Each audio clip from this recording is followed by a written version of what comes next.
Vamos seguir com polêmica agora, gente, porque uma pesquisa internacional revelou que no Brasil 23% dos negros se sentem representados como criminosos em programas de televisão. Paulinha, detalha pra gente essa pesquisa. Vamos lá, essa pesquisa chama Paramount Global, analisou essa importância da diversidade e da representatividade no mundo do audiovisual. Então, esse estudo foi realizado em 15 países, inclusive o Brasil. Foram 15 mil pessoas ouvidas com idades entre 13 e 49 anos. Então, tem Argentina, Austrália, Chile, Alemanha, Polônia, Singapura, Estados Unidos, um monte de gente aí respondendo a essa pesquisa. Então, vamos para uma parte ali dos resultados. Então, 9 em cada 10 pessoas concordam que a representatividade na televisão e nos filmes tem um impacto no mundo e influencia a percepção que temos de determinados grupos ou pessoas.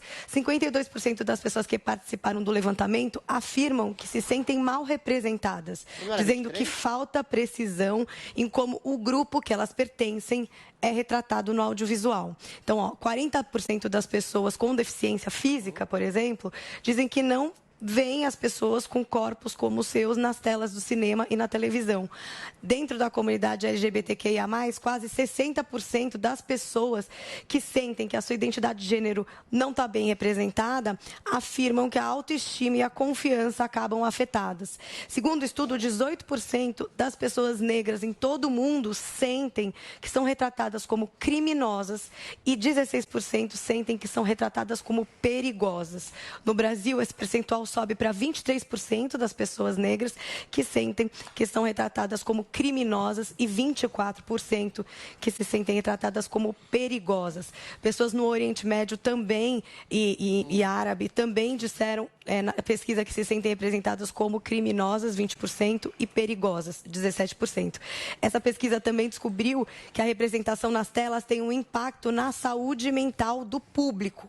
Então, entre aqueles que se sentem mal representados, 41% afirmam ter a autoestima e a confiança impactadas e quase 60% dizem que isso os faz sentir sem importância, ignorados ou decepcionados. Muito bem, Adrilis, começa você essa para entender um pouquinho mais essa pesquisa. Bom, primeiro esse número é muito esquisito.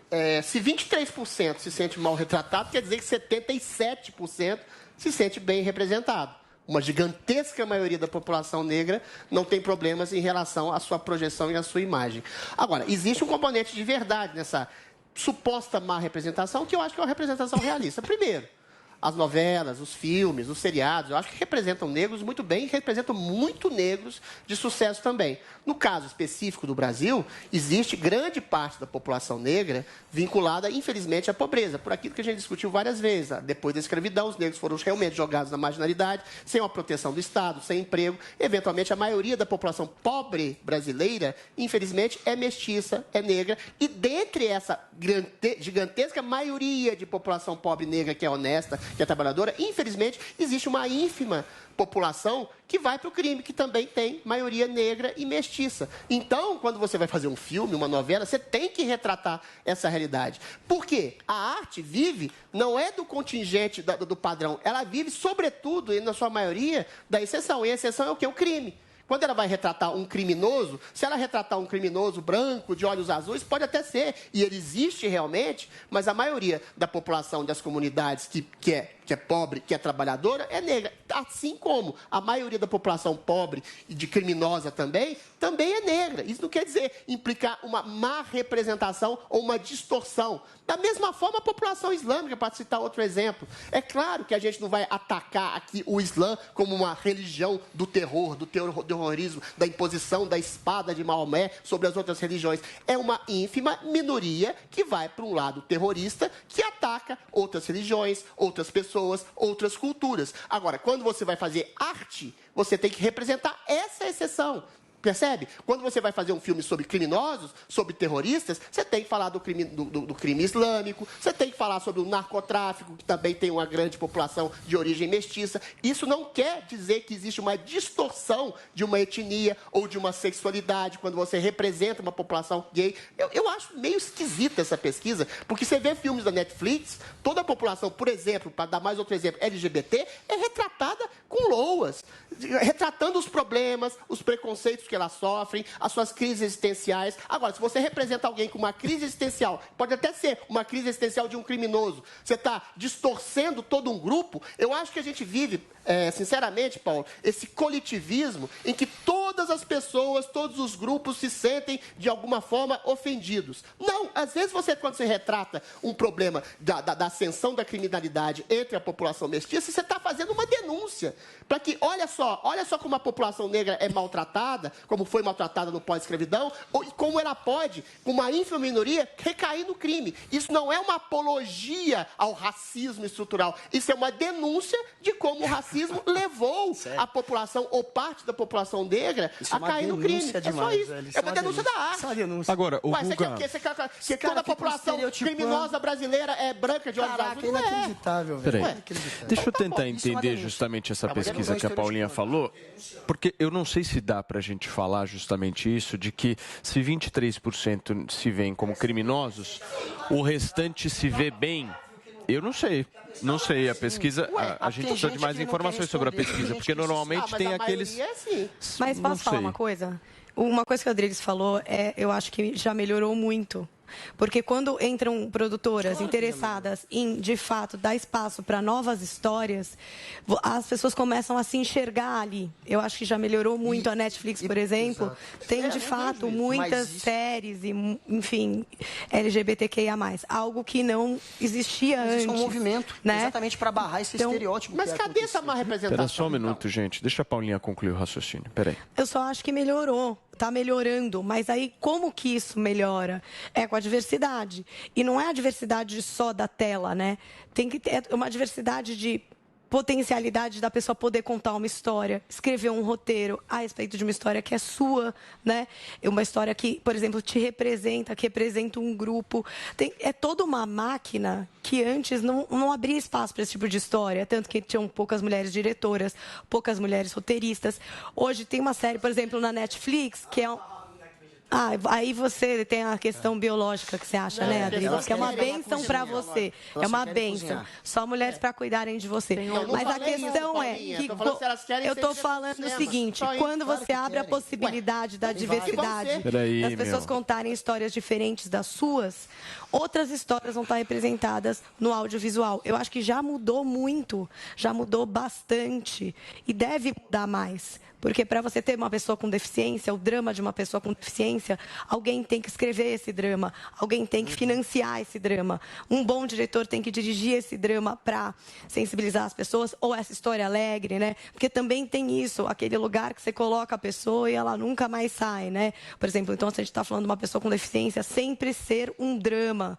Porque não pode ser só mais uma pessoa que está no ambiente de trabalho? Porque não pode ser só uma pessoa que se apaixona, independente da sua condição? Então, assim, eu acho que as coisas mudaram muito. O Adriles tem um ponto aí. A Netflix, por exemplo, é uma produtora que coloca dinheiro em histórias de outras pessoas. Então, eu acho que já ampliou mais. Mas, claro que esses estereótipos ainda permanecem em algumas produções. Hugo, eu quero te ouvir. Vou botar fogo nessa história. Não, é inacreditável. O Adriles, ele acha que agora é um retrocesso. Por que seria um retrocesso?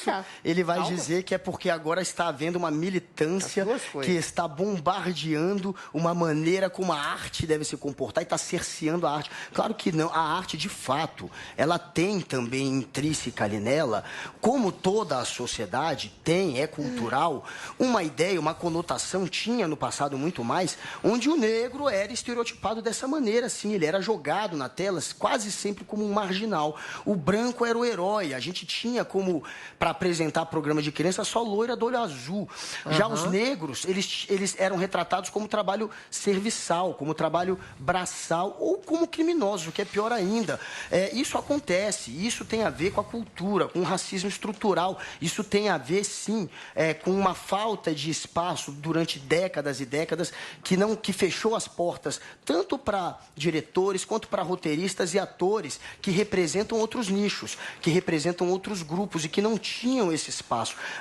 Eu lembro que vazou e viralizou falou, durante a eleição em 2018, um publicitário famoso do Brasil que ele dizia que não ia jamais colocar um negro. Isso foi na década de 80, esse vídeo, só que vazou agora na eleição, mas era da década do final, do início dos anos 90. Não vou jamais colocar um negro. Negro não vende. Era essa a cabecinha. Isso é cultural, isso é racismo. E isso aconteceu. E para barrar isso, e para mudar esse cenário, há um movimento contrário. Como o Adriles falou, está mudando. Está mudando, mas não mudou ainda. Mas está mudando, de fato. Tem muita coisa mudando. E aí vai ter gente como o Adriles que é contra a mudança. Que vai dizer que essa mudança... Que vai se colocar contra. Eu já te conheço. Eu falei que tá acabou mudando. de dizer. Vai se colocar contra a mudança. Como se a mudança fosse uma imposição. Como se fosse quase uma ditadura identitária. Vocês vão ver. O Adriles é tão previsível que ele agora vai atacar dessa maneira o que é algo ótimo para a sociedade, que é você transformar a sociedade e parar de estereotipar e dar espaço para quem representa outros tipos de visão. Não, agora eu vou responder. Olha, eu concordo em grande medida com o que a Paulinha falou, que realmente, é lógico, ninguém vai negar que havia homofobia, havia racismo estrutural, havia dentro da arte, dentro das novelas, dentro dos filmes, dentro das peças mais populares. Eu já falei aqui, citei o Procópio Ferreira, que só colocava branco vestido de negro, porque não tinha negro nos palcos. É lógico que houve esse racismo sim, e a gente tem melhorado, e esses grupos estão realmente mais bem representados, sobretudo na Netflix. Agora, existe o outro lado. Realmente existe um cerceamento de uma liberdade artística pelo excesso de identitarismo e coletivismo. Por exemplo, eu cito um filme para acabar com esse negócio para fugir um pouco desse exemplo racial.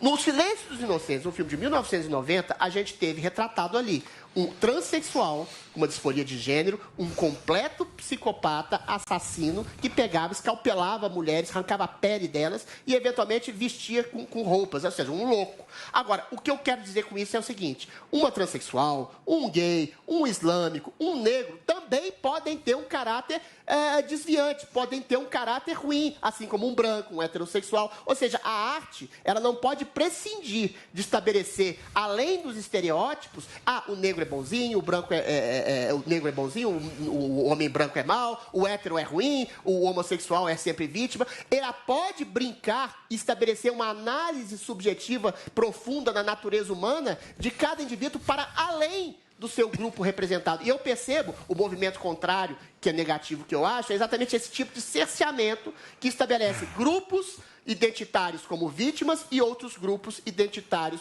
como opressores. É isso. Muito bem. Entenderam? Eu entendi. Para mim ficou claro também. Concordo, mas entendi. Muito bem. Os grupos identitários que reclamam de opressão reclamam desse tipo de comentário que tenta cercear quem está começando a largar o espaço para essa... Estava tudo bem, ele só fez uma explicação. O Adriles só não quer que isso comprometa você poder contar qualquer... O Adriles é bonzinho. Eu só não quero que chegue. O Adriles não é ruim. A Paulinha é plural. Quero proteger meus filhinhos. O Adriles não é ruim. Na verdade, ele quer censurar. Não, o Adriles não é... Peraí. Questão subliminar. O que você precisa entender? O Guguinha, você precisa entender que o Adriles, ele não é uma pessoa ruim. Ele é uma pessoa chata. São coisas diferentes, entendeu? Ruim ele não é, mas é chato.